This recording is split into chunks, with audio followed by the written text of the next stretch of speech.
আসসালামু আলাইকুম। প্রবাস সংবাদে সবাইকে স্বাগত জানাচ্ছি সৈয়দা তারানা তাবাসসুম।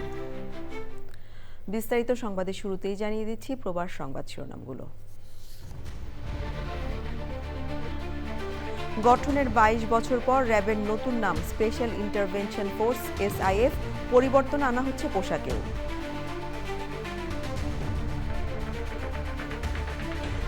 কোনো দুর্বৃত্ত ভোট চুরি করতে পারবে না বলে জামাত আমিরের হুঁশিয়ারি, পিছিয়ে পড়া অঞ্চলগুলোকে উন্নয়নে অগ্রাধিকার দেওয়ার প্রতিশ্রুতি।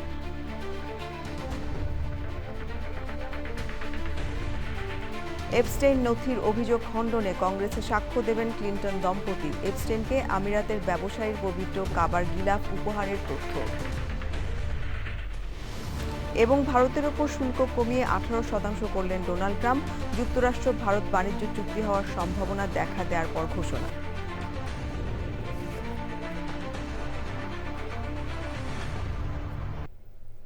সংবাদ শিরোনামগুলো জানাচ্ছিলাম। এখনকার সংবাদ আয়োজন একই সঙ্গে চ্যানেল আয়ের ইউটিউব চ্যানেল এবং চ্যানেল আয়ের OTT প্ল্যাটফর্ম আইস্ক্রিনে লাইভ স্ট্রিম হচ্ছে। এবারে পুরো সংবাদ। র্যাপিড অ্যাকশন ব্যাটালিয়ন বা র্যাবের নাম পরিবর্তন করে স্পেশাল ইন্টারভেনশন ফোর্স বা SIF করা হয়েছে। নামের সাথে পরিবর্তন করা হবে পোশাকও। প্রধান উপদেষ্টা ডক্টর মোহাম্মদ ইউনূস এতে অনুমোদন দিয়েছেন। শুধু নামে নয়, র্যাব কাজেও বদলাবে বলে আশা করছেন স্বরাষ্ট্র উপদেষ্টা। বিস্তারিত জানাচ্ছেন রফিকুল বাশার। জঙ্গিবাদের উত্থান ও আইনশৃঙ্খলার ক্রমাগত অবনতির মধ্যে 2004 সালের 26শে মার্চ সেনাবাহিনী, নৌবাহিনী, বিমান বাহিনী, পুলিশ, আনসার, ভিডিপি, বিজিবি ও কোস্টগার্ড সদস্যদের নিয়ে গঠন করা হয় র্যাব। ক্রসফায়ার ও বন্দুকযুদ্ধের নামে শত শত বিচার বহির্ভূত হত্যার অভিযোগ আছে এই বাহিনীর বিরুদ্ধে। জাতিসংঘ সহ বিভিন্ন পক্ষ থেকে র্যাব বিলুপ্তির দাবি দীর্ঘদিনের। এখন নাম বদলের সিদ্ধান্ত নিল অন্তর্বর্তী সরকার। নামের সাথে পোশাকও পরিবর্তন করা হবে। দ্রুতই এ বিষয়ে আদেশ জারি করা হবে বলে আইন শৃঙ্খলা সংক্রান্ত কোর কমিটির সভা শেষে জানিয়েছেন স্বরাষ্ট্র উপদেষ্টা। র্যাবের পুনর্গঠনের বিষয়ে প্রধান উপদেষ্টা প্রতিরক্ষা জাতীয় সংহতি উন্নয়ন বিষয়ক বিশেষ সহকারী লেফটেন্যান্ট জেনারেল আব্দুল হাফিজ এর সভাপতিত্বে একটা কমিটি গঠন করা হয়েছিল। এই কমিটির র্যাবের যে নূতন নাম, আজকে থেকে এটা নূতন নাম করা হচ্ছে স্পেশাল ইন্টারভেনশন ফোর্স SIF। এটা সুপারিশ করেছে এবং মাননীয় প্রধান উপদেষ্টা এটা অনুমোদন দিয়েছে। নামটা আজকে হয়ে গেছে, এরপরে একটা সরকারি একটা অর্ডার হবে। তারপরে র্যাবের কার্যক্রমেও পরিবর্তন এসেছে বলে দাবি করেন তিনি। আপনি তো দেখছেন যে তাদের কাজের মানের পরিবর্তন অলরেডি চলেও আসছে। আপনি যদি এই 1.5 বছর আগে তাদের কাজের মান দেখেন আর এখনকার যদি কাজের মান দেখেন, এটার মধ্যে পরিবর্তন অনেক আসছে। শান্তিপূর্ণভাবে ইলেকশন হবে এবং বৈঠকে আইন শৃঙ্খলা পরিস্থিতি সহ নির্বাচনের সার্বিক বিষয় নিয়েও আলোচনা হয়। Rafiqul Bashar, channel I, Dhaka. জামাতে ইসলামীর আমির ডাক্তার শফিকুর রহমান বলেছেন, কোনো দুর্বৃত্ত ভোট চুরি করতে পারবে না। কিশোরগঞ্জ, ময়মনসিংহ ও গাজীপুরে নির্বাচনী জনসভায় তিনি বলেন, একটি দল এখনই জনগণের সম্পদ লুট, মামলা, বাণিজ্য ও নারীদের অসম্মান করছে। জামাত আমির আশা প্রকাশ করে বলেন, ভোটের মাধ্যমে সব জুলুমের অবসান হবে। পিছিয়ে পড়া অঞ্চলগুলোকে উন্নয়নে অগ্রাধিকার দেওয়ার প্রতিশ্রুতি দিয়ে তিনি বলেন, ক্ষমতায় গেলে কৃষিকে শিল্পের মর্যাদা দেয়া হবে।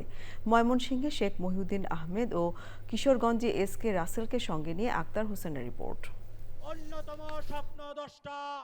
ত্রয়োদশ জাতীয় সংসদ নির্বাচনে প্রার্থীদের পরিচয় করিয়ে দিতে কিশোরগঞ্জ ও ময়মনসিংহে 11 দলীয় জোটের জনসভা। কিশোরগঞ্জের কটিয়াদীতে দিনের প্রথম জনসভায় ভোট চুরির বিরুদ্ধে হুঁশিয়ারি দেন জামায়াত আমির। চলে বলে কৌশলে যে কোনোভাবে আমাকে জিততে হবে, এই ধারণা থেকে বের হয়ে আসেন। ওই পুরানা স্লোগান থেকে বের হয়ে আসেন। আমার ভোট আমি দিব, তোমারটাও আমি দিব, এই দিন শেষ। 24-এর যুবকেরা ঘুমিয়ে পড়েনি, জাগিয়ে আছে। তার বুটের পাহারাদারি সে করবে, সাথে সাথে বাকি সকলের বুটের পাহারাদারি করবে। কোনো দুর্বৃত্ত এখন আর কারো বুটে হাত দিতে পারবে না ইনশাআল্লাহ। বেলা 12:30টায় ময়মনসিংহ সার্কিট হাউস ময়দানে জনসভায় যোগ দেন জামায়াত আমির। অন্যান্য বিষয়ের পাশাপাশি কৃষি ও কৃষকের মর্যাদা নিয়ে কথা বলেন তিনি। আমরা ঘোষণা দিচ্ছি, এই কৃষি বিশ্ববিদ্যালয়কে কেন্দ্র করে গোটা ময়মনসিংহ বিভাগের কৃষি বিপ্লব ঘটবে ইনশাআল্লাহ। কৃষিকে ওই পুরানা ধাঁচের কৃষিতে আমরা আর দেখতে চাই না। এখন কৃষি এবং কৃষক এই দুইটাকেই শিল্প এবং শিল্পীতে আমরা পরিণত করব ইনশাআল্লাহ। নাগরিকের নিরাপত্তা নিশ্চিতে ন্যায়ের পক্ষে ভোট চান জামায়াত আমির। জনগণ পুরানা পচা রাজনীতি আর চায় না, পরিবার ব্যক্তি গোষ্ঠীতান্ত্রিক রাজনীতি চায় না। যারা 5 আগস্টের পর থেকে জনগণের মাল খামছে, খাবলে কামড়ে খাওয়ার জন্য চতুর্দিকে তারা চাঁদা বাণিজ্য শুরু করেছে, ওদেরকে দিবেন। যারা মামলা বাণিজ্য করে নিরীহ মানুষকে হয়রানি করে তাদেরকে দিবেন। যারা দুর্নীতিবাজ এবং ঋণ খেলাপিদেরকে বগলের নিচে নিয়ে মানুষের ভাগ্য পরিবর্তনের কথা বলছে ওদেরকে দিবেন। এবারের নির্বাচন জনগণের ভাগ্য নির্ধারণের নির্বাচন হবে বলে উল্লেখ করেন জামায়াত আমির। সব নাগরিকের সম্মানজনক জীবিকা নিশ্চিতের পাশাপাশি সমাজে ন্যায় বিচার প্রতিষ্ঠার কথা বলেন জামায়াত আমির। বিকেলে গাজীপুরের জয়দেবপুরে জনসভায় বক্তব্য রাখেন জামায়াত আমির। পরিকল্পিত উন্নয়ন, শিল্পায়ন এবং শ্রমিকদের অধিকার ও নিরাপত্তা নিশ্চিতের কথা বলেন তিনি। এই শিল্প এলাকাকে শিল্পর মতো করেই ইনশাআল্লাহ সাজানো হবে। এটি যেন শিল্পের একটি সাজানো বাগান। বিশেষ করে গার্মেন্টস শ্রমিক যারা, পুরুষের এক ধরনের, মহিলাদের আরেক ধরনের, কাজ কিন্তু সমান। এই সমস্ত বৈষম্যকে আমরা সমান করে ফেলবো ইনশাআল্লাহ। সবগুলো জনসভাতেই 11 দলীয় জোট সমর্থিত প্রার্থীদের পরিচয় করিয়ে দেন জামায়াত আমির। Akhtar Hossain, channel I, Gazipur. ত্রয়োদশ জাতীয় সংসদ নির্বাচন উপলক্ষে 9 ফেব্রুয়ারি বাংলাদেশ টেলিভিশন বিটিভিতে নির্বাচনী ভাষণ দেবেন বিএনপির চেয়ারম্যান তারেক রহমান। 9 ফেব্রুয়ারি তার এই ভাষণ প্রচারের প্রয়োজনীয় ব্যবস্থা নিতে বিটিভি কর্তৃপক্ষকে নির্দেশ দিয়েছে নির্বাচন কমিশন। ইসি জানিয়েছে, এখনও পর্যন্ত বিএনপি ছাড়া অন্য কোনো রাজনৈতিক দলের পক্ষ থেকে বিটিভিতে নির্বাচনী ভাষণ প্রচারের আবেদন পাওয়া যায়নি। ফলে বিএনপির চাহিদা মতো 9 ফেব্রুয়ারি শেষ স্লটে বিএনপি চেয়ারম্যান তারেক রহমানকে বক্তব্য প্রদানের সুযোগ দিতে কমিশন নির্দেশ দিয়েছে। নিউ ইয়র্কের ডেভিড এন ডিঙ্কিন্স মিউনিসিপ্যাল বিল্ডিংয়ের সর্বোচ্চ টাওয়ারটি আগামী গ্রীষ্মে প্রথমবারের মতো সম্পূর্ণ বিনামূল্যে জনসাধারণের জন্য উন্মুক্ত করার ঘোষণা দিয়েছেন সিটি প্রশাসন। সিটির মেয়র জোহরান মামদানি এবং department of city wide administrative সার্ভিসেসের কমিশনার ইউমে কিতাসেই এই ঘোষণা দিয়েছেন। এর ফলে বিশ্বকাপের আগেই নিউ ইয়র্কবাসী ও দর্শনার্থীরা শহরের এই অনন্য দৃশ্য উপভোগ করার সুযোগ পাবেন। জুন মাস থেকে ট্যুরের জন্য একটি অনলাইন পোর্টালের মাধ্যমে বুকিং করা যাবে। প্রতিটি দলে 6 জন করে অংশগ্রহণকারী থাকবেন এবং ট্যুর শুরু হবে ভবনের নিচতলা থেকে। এই ভবনের জনসাধারণের প্রবেশাধিকার সম্ভব হয়েছে ভবনটির জন্য নেয়া $6 মিলিয়ন উন্নয়ন প্রকল্পের মাধ্যমে। এর মধ্যে রয়েছে ভবনের ঐতিহাসিক কুপোলা মেরামত, দর্শনার্থীরা নিরাপদে শহরের প্যানোরামিক দৃশ্য উপভোগ করতে পারেন এমন নিশ্চয়তার জন্য কাঁচের ব্যারিয়ার স্থাপন এবং রোটান্ডার ল্যান্ডিং অংশ সংস্কার করে সেটিকে নিরাপদ ও অতিথি বান্ধব করে তোলা হয়েছে। প্রথমবারের মতো এটি জনসাধারণের জন্য খুলে দেয়া মামদানি প্রশাসনের প্রচেষ্টারই অংশ। কুখ্যাত যৌন ব্যবসায়ী প্রয়াত জেফ্রি এপস্টেইনের সঙ্গে সংশ্লিষ্টতা সংক্রান্ত অভিযোগ খণ্ডনে কংগ্রেসের তদন্তের শুনানিতে সাক্ষ্য দেবেন যুক্তরাষ্ট্রের সাবেক প্রেসিডেন্ট বিল ক্লিন্টন ও তার স্ত্রী সাবেক পররাষ্ট্রমন্ত্রী হিলারি ক্লিন্টন। এপস্টেইন নথির এক ইমেইলে আরব আমিরাতের ধনাঢ্য ব্যবসায়ী আজিজ আল আহমাদির এপস্টেইনকে পবিত্র কাবা শরীফের গিলাফ উপহারের কথা এসেছে। সোমবার গ্র্যামি অ্যাওয়ার্ডস প্রদান অনুষ্ঠানে এপস্টেইনের সঙ্গে ডোনাল্ড ট্রাম্পকে জড়িয়ে বেফাঁস মন্তব্য করায় বিপাকে পড়েছেন সঞ্চালক ট্রেভর নোয়া। তার বিরুদ্ধে মানহানি মামলার হুমকি দিয়েছেন ট্রাম্প, জানাচ্ছেন সুদীপ্তা মাহমুদ। গত শুক্রবার এপস্টেইন ফাইল থেকে 30 লাখের বেশি নথি প্রকাশ করা হয়। এর আগে ডিসেম্বরের নথিতে বিল ক্লিন্টনের কিছু ছবি প্রকাশিত হয়েছিল। এসব ছবির একটিতে বাথটাবে একজন নারীর সঙ্গে বিল ক্লিন্টনকে দেখা যায়। মার্কিন বিচার বিভাগ জানায়, এপস্টেইন ওই নারীকে যৌন কাজে প্রভাবশালী ব্যক্তিদের কাছে পাঠাতেন। সিএনএনের এক অনুসন্ধান প্রতিবেদনে বলা হয়, 2004 সাল থেকে বিল ক্লিন্টন এপস্টেইনের ব্যক্তিগত বিমানে চড়ে ভার্জিনিয়ায় প্রমোত্তরী লিটল গ্রেট সেন্ট জেমসে 16 বার গেছেন। ক্লিন্টনের মুখপাত্র অ্যাঞ্জেল উরেনা সামাজিক যোগাযোগ মাধ্যমে এক্সে এক পোস্টে জানান, এসব তথ্য অসত্য ও ভুল প্রমাণিত করতে ক্লিন্টন দম্পতি তদন্ত কমিটির সামনে হাজির হবেন। মিডল ইস্ট আই এর প্রতিবেদনে বলা হয়েছে, নথি অনুসারে জেফ্রি এপস্টেইনকে মক্কার পবিত্র কাবার গিলাফের 3টি আলাদা অংশ পাঠিয়েছিলেন আজিজা আল আহমাদি নামে আমিরাতের এক ধনাঢ্য নারী ব্যবসায়ী।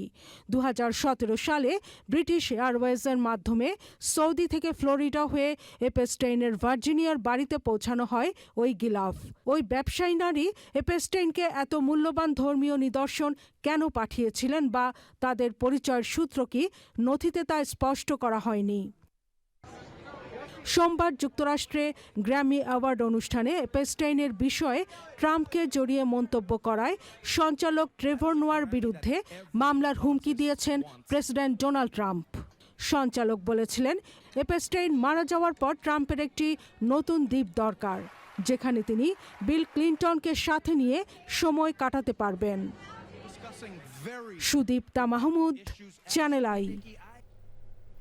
যুক্তরাষ্ট্রের বিচার বিভাগের প্রকাশ করা আলোচিত এপস্টেইন নথিতে ভারতের প্রধানমন্ত্রী নরেন্দ্র মোদীর নাম থাকার বিষয়টি পশ্চিমবঙ্গের আসন্ন বিধানসভা নির্বাচনে প্রভাব ফেলতে পারে বলে মনে করা হচ্ছে। বিরোধীরা যেভাবে এই ইস্যুতে বিজেপিকে তোপ দাগাচ্ছে, তাতে পশ্চিমবঙ্গের ভোটে অন্যতম নির্ধারক ইস্যু হয়ে উঠবে। এছাড়া এপস্টেইন বিতর্ক বিজেপি বিরোধীদের হাতে একটি অতিরিক্ত রাজনৈতিক অস্ত্র তুলে দিয়েছে, যা নির্বাচনী প্রচারের উত্তাপ বাড়াতে পারে। জাকিয়া আক্তারের এক্সপ্লেইনারে দেখুন বিস্তারিত। মার্কিন বিচার বিভাগের প্রকাশ করা কুখ্যাত যৌন নিপীড়ক এপস্টাইনের গোপন নথি কি নরেন্দ্র মোদী বিজেপির জন্য কাল হয়ে উঠছে?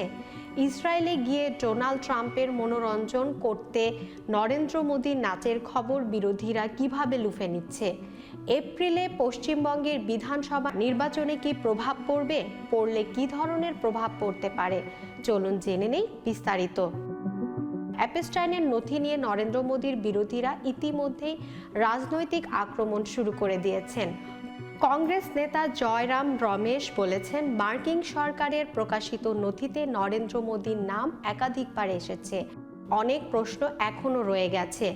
কংগ্রেস নেতা পবন খেরা লিখেছেন, এটা জাতীয় লজ্জা। পশ্চিমবঙ্গের শাসক দল তৃণমূল কংগ্রেস এক্স পোস্টে বলেছেন, এপস্টাইন ফাইলসে প্রধানমন্ত্রীর নাম জড়ানো বিশ্বের দরবারে দেশের অপমান।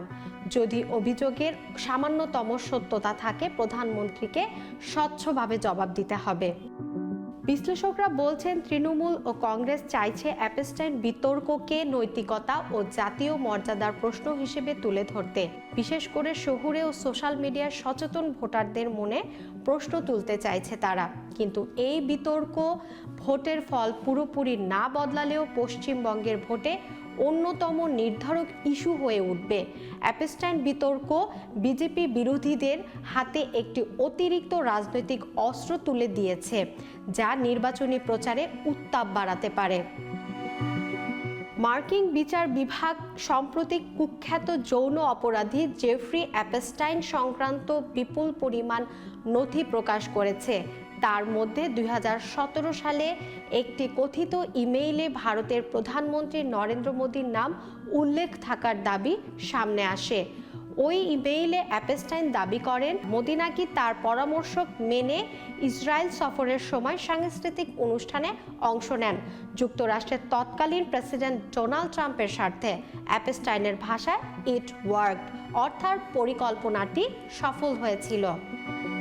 তবে বিরোধীরা এটিকে লুফে নিলেও অভিযোগ পুরোপুরি খারিজ করেছে ভারত সরকার। দেশটির পররাষ্ট্র মন্ত্রণালয় বলছে, এটি একজন দণ্ডিত অপরাধীর ভিত্তিহীন ও কল্পনাপ্রসূত দাবি। প্রধানমন্ত্রী ইসরায়েল সফর ছিল সম্পূর্ণ সরকারি ও স্বচ্ছ। বিজেপি নেতা সম্বিত পাত্র বলেন, মোদী ও এপস্টাইনের মধ্যে কোনো যোগাযোগের প্রমাণ নেই। কংগ্রেস ইমেইলের ভাষা বিকৃত করে বিভ্রান্তি ছড়াচ্ছে। এখানে স্মরণ করে রাখা যেতে পারে, নরেন্দ্র মোদীর বিরুদ্ধে কোনো যৌন নিপীড়ন, মানব পাচার বা এপস্টাইনের অপরাধে যুক্ত থাকার অভিযোগ নেই। তার বিরুদ্ধে কোনো ফৌজদারি মামলা নেই। পুরো বিতর্কটি একটি ব্যক্তিগত ইমেইলের দাবি ঘিরে রাজনৈতিক বিতর্ক। সব মিলিয়ে এপস্টাইনের নথি পশ্চিমবঙ্গের ভোটের সমীকরণ বদলাবে কিনা তা সময় বলবে। তবে এই বিতর্ক যে নির্বাচনের আবহকে রাজনৈতিক চাপ ও তর্ক বাড়াতে পারে তা নিশ্চিত। ভারতের পণ্যের ওপর থেকে 25% শুল্ক কমিয়ে 18% করেছেন মার্কিন প্রেসিডেন্ট ডোনাল্ড ট্রাম্প। ভারতের সাথে যুক্তরাষ্ট্রের একটি বাণিজ্য চুক্তি হওয়ার সম্ভাবনা দেখা দেওয়ার পরই এই ঘোষণা দেন ট্রাম্প। ট্রুথ সোশ্যালে একটি পোস্টে ট্রাম্প বলেছেন, রাশিয়ার তেল কেনা বন্ধ করবে ভারত। রাশিয়া থেকে তেল কেনা বন্ধ করলে দিল্লির ওপর আরোপিত অতিরিক্ত 25% শুল্ক জরিমানা প্রত্যাহার করা হবে।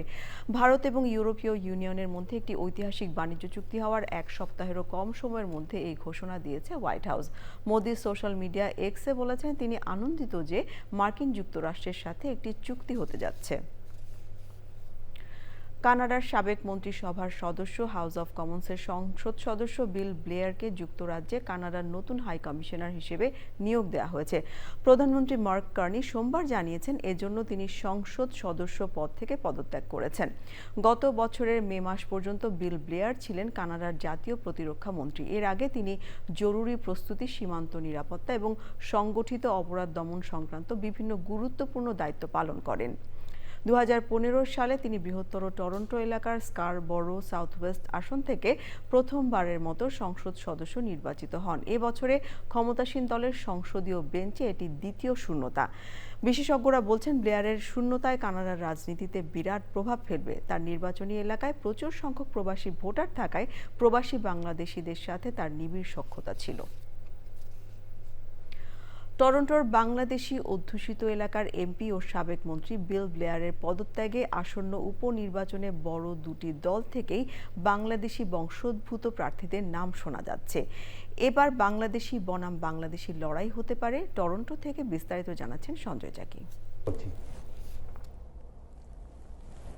টরন্টোর বাঙালি অধ্যুষিত যে স্কারবরো সাউথ ওয়েস্ট, সেই সাউথ ওয়েস্টে 2015 সালে প্রথম এমপি নির্বাচিত হয়েছিলেন বিল ব্লেয়ার, যিনি টরন্টোর পুলিশের প্রধান ছিলেন। এবং এরপর পরপর 3টি নির্বাচনেই তিনি এমপি নির্বাচিত হয়েছেন এবং জাস্টিন ট্রুডোর মন্ত্রিসভায় তিনবার গুরুত্বপূর্ণ মন্ত্রীর দায়িত্ব পালন করেছেন।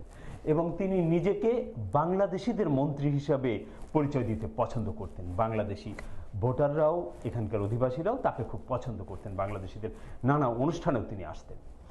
তো মার্ক কার্নি সরকার আসার পর তিনি মন্ত্রী হতে পারেননি। তাকে প্রস্তাব দেওয়া হয়েছিল যুক্তরাজ্যে হাই কমিশনার হওয়ার জন্য কানাডার। শেষ পর্যন্ত তিনি রাজি হয়েছেন এবং গতকাল তিনি পদত্যাগ করেছেন এমপি পদ থেকে। আর তার পদত্যাগের ফলে এই আসনটি এখন শূন্য হয়েছে। এই আসনে বিল ব্লেয়ারের সাথে গত নির্বাচনে প্রতিদ্বন্দ্বিতা করেছিলেন কনজারভেটিভ পার্টি থেকে একজন বাংলাদেশি ডাক্তার এস.এম. নুরুল্লাহ তরুণ। তিনি এবার প্রায় নিশ্চিত কনজারভেটিভ পার্টি থেকে তিনি এবারও প্রতিদ্বন্দ্বিতা করবেন। কিন্তু লিবারেল পার্টি থেকে কে প্রতিদ্বন্দ্বিতা করবেন? এই লিবারেল পার্টির দৌড়ে চারজন বাংলাদেশি মনোনয়নের জন্য চেষ্টা করছেন। তো এর মধ্যে কোনো বাংলাদেশি পাবে কিনা সেটা যদিও এখনো নিশ্চিত নয়, তবুও অনেকে আশা করছে এই রাইডিংয়ে বাংলাদেশি দুটি প্রধান দলের যে ক্যান্ডিডেট হবেন তারা দুজনেই হয়তো বাংলাদেশি হবে। বাংলাদেশিদের মধ্যেই মূল প্রতিযোগিতা হবে কানাডার জাতীয় রাজনীতির স্থানীয় যে এমপি নির্বাচনের লড়াই। তবে লিবারেল পার্টির বিষয়টি এখনো নিশ্চিত নয়, সেখানে আরও হেভিওয়েট প্রার্থী রয়েছে লিবারেল পার্টির। তবে স্থানীয়রা আশা করছে যে এখানে এবার নির্বাচনটা খুবই জমজমাট নির্বাচন হবে। দুই পাশেই হয়তো বাংলাদেশি থাকতে পারেন। যদি এক পাশে বাংলাদেশি নাও থাকেন তাহলেও যে ক্যান্ডিডেট থাকবেন তিনি থাকবেন একমাত্র বাংলাদেশি ক্যান্ডিডেট। এবং লিবারেলের হোক আর কনজারভেটিভের হোক, বাংলাদেশিদের পক্ষে এক হয়ে লড়বেন টরন্টোর প্রবাসী বাংলাদেশিরা। তবে ফলাফলের জন্য অপেক্ষা করতে হবে আরও কয়েকদিন। সঞ্জয় চাকি, চ্যানেল আই, টরন্টো, কানাডা। প্রথমবারের মতো প্রবাসী থেকে জাতীয় নির্বাচনে ভোট দেওয়ার সুযোগ করে দেওয়ায় সরকারকে ধন্যবাদ জানিয়েছে ইতালি প্রবাসীরা। প্রবাসী বাংলাদেশিদের অংশগ্রহণে ইতালির ভেনিসে এক আলোচনায় বক্তারা বলেন, রেমিটেন্সের মাধ্যমে দেশের অর্থনীতি চাঙ্গা হয়। দেশ পরিচালনার জন্য যোগ্য প্রার্থীকে ভোট দিতে পেরে তারা আনন্দিত। দেশের মতো ভোটের আমেজ ও উৎসব ইতালি প্রবাসীদের মধ্যেও ছড়িয়ে পড়েছে। সভা পরিচালনা করেন বিশিষ্ট ব্যবসায়ী নিয়ামাল চৌধুরী। এই সময় বাংলাদেশিদের পাশাপাশি ইতালিয়ানরাও আলোচনা করেন। তারা বাংলাদেশের ভোটের অবস্থা জানতে চান।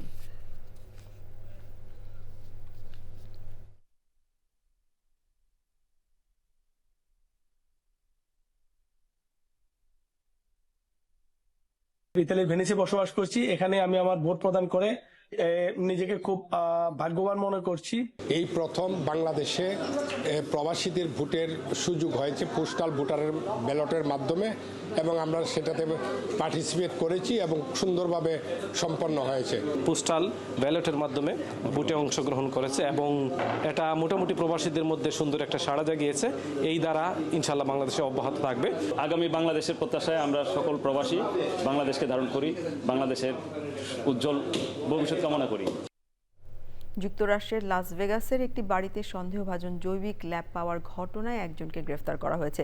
গ্রেফতার ব্যক্তি 55 বছর বয়সী ওরি সলোমন ওই স্থানের সম্পত্তি ব্যবস্থাপক বলে ধারণা করা হচ্ছে।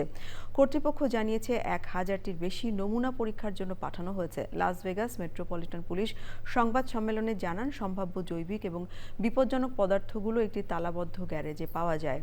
যুক্তরাষ্ট্রের আইন প্রয়োগকারী সংস্থা জানিয়েছে, লাস ভেগাসের সন্দেহভাজন জৈবিক ল্যাবের সাথে ক্যালিফোর্নিয়ার একটি অনুমোদনহীন জৈবিক ল্যাবের মালিকের যোগসূত্র রয়েছে। ওই মালিককে 2023 সালে গ্রেফতার করা হয়। নিউ ইয়র্কে পবিত্র শবে বরাত উপলক্ষে আলোচনার সভা ও মিলাদ মাহফিল হয়েছে। নিউ ইয়র্কের শাহ নেওয়াজ গ্রুপে আলোচনা সভার আয়োজন করেন। বক্তারা শবে বরাতের শিক্ষা, আত্মশুদ্ধি, ক্ষমা প্রার্থনা এবং মানব কল্যাণে কাজ করার গুরুত্বের উপর আলোকপাত করেন। তারা বলেন, শবে বরাত মুসলিম উম্মার জন্য আত্মসমালোচনা ও আল্লাহর নৈকট্য অর্জনের এক গুরুত্বপূর্ণ রাত।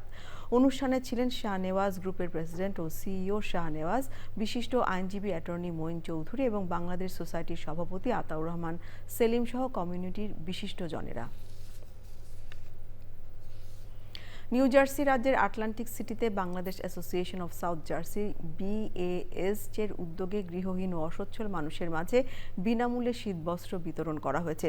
সিটির ফেয়ারমাউন্ট অ্যাভিনিউয়ের বাংলাদেশ কমিউনিটি সেন্টারে সিটির বিভিন্ন কমিউনিটি মানুষের মাঝে এসব শীতবস্ত্র বিতরণ করা হয়। মানবিক সমাজ গড়ার লক্ষ্যেই এই প্রয়াস বলে জানান BASJ এর কর্মকর্তারা। কমিউনিটির মানবিক বোধ সম্পন্ন মানুষদের এ ধরনের মানবিক কার্যক্রমে এগিয়ে আসার জন্য সবার প্রতি উদাত্ত আহ্বান জানানো হয়। ভবিষ্যতেও তাদের এ ধরনের কর্মসূচি অব্যাহত থাকবে বলে জানান BASJ-র সভাপতি জহিরুল ইসলাম বাবুল ও সাধারণ সম্পাদক জাকিরুল ইসলাম খোকা। শীতবস্ত্র বিতরণ কর্মসূচির সার্বিক সহযোগিতায় ছিলেন শাহরিয়ার আহমেদ, বেলাল উদ্দিন, মনিরুজ্জামান মনির ও অন্যরা। বিভিন্ন কমিউনিটির বিপুল সংখ্যক মানুষ শীতবস্ত্র বিতরণ কর্মসূচিতে অংশ নেন। বীর মুক্তিযোদ্ধা অবসরপ্রাপ্ত শিক্ষক জয়নাল আবদিন মাস্টারের মৃত্যুতে শোক সভা ও দোয়া মাহফিলের আয়োজন করেন জেদ্দা চাঁদপুর সমিতি। এ সময় ছিলেন Saudi Bangla business and investor অ্যাসোসিয়েশনের সভাপতি আব্দুর রহমান, চাঁদপুর সমিতির সাধারণ সম্পাদক দেলোয়ার হোসেন সরকার, কুমিল্লা সমিতির সভাপতি কাজী নিয়ামুল বশির সহ জেদ্দা বাংলাদেশ কমিউনিটির বিশিষ্টজনেরা। অতিথিরা মহান মুক্তিযুদ্ধে জয়নাল আবদিন মাস্টারের অবদানের কথা স্মরণ করে বলেন, শিক্ষকতা করে বহু ছাত্রকে নিজের টাকায় পড়াশোনা করার সুযোগ করে দিয়েছেন তিনি। পরে বীর মুক্তিযোদ্ধার আত্মার মাগফিরাত কামনা করে দোয়া ও মোনাজাত করা হয়।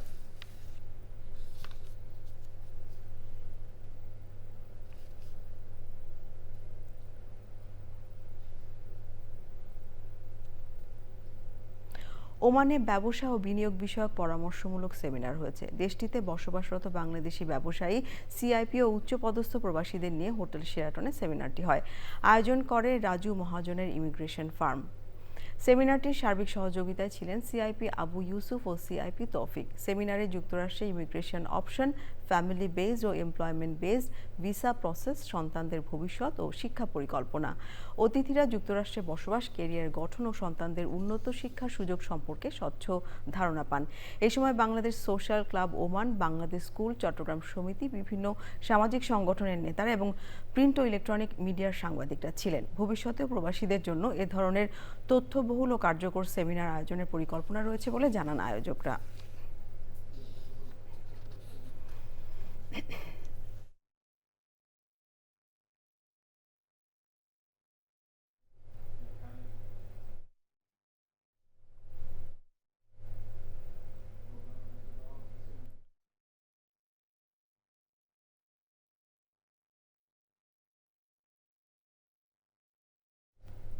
সংবাদ শেষ করব, তবে যাওয়ার আগে প্রবাস সংবাদ শিরোনামগুলো জানিয়ে দিচ্ছি আরও একবার। গঠনের 22 বছর পর র্যাবের নতুন নাম স্পেশাল ইন্টারভেনশন ফোর্স SIF, পরিবর্তন আনা হচ্ছে পোশাকেও।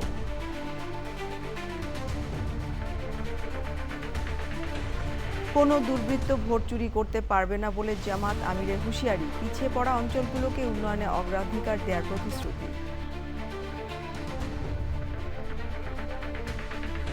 এপস্টেইন নথির অভিযোগ খণ্ডনে কংগ্রেসে সাক্ষ্য দেবেন ক্লিন্টন দম্পতি। এপস্টেইনকে আমিরাতের ব্যবসায়ীর পবিত্র কাবার গিলাফ উপহারের তথ্য।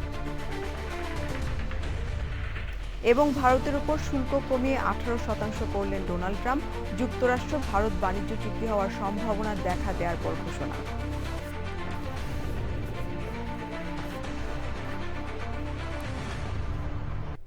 চ্যানেল আই সর্বশেষ সংবাদ জানতে ভিজিট করুন channelionline.com-এ। যুক্ত থাকুন আমাদের সোশ্যাল মিডিয়া প্ল্যাটফর্মগুলোর সাথে। এই ছিল আমাদের প্রবাস সংবাদ আয়োজন। ধন্যবাদ সবাইকে এতক্ষণ সঙ্গে থাকবার জন্য।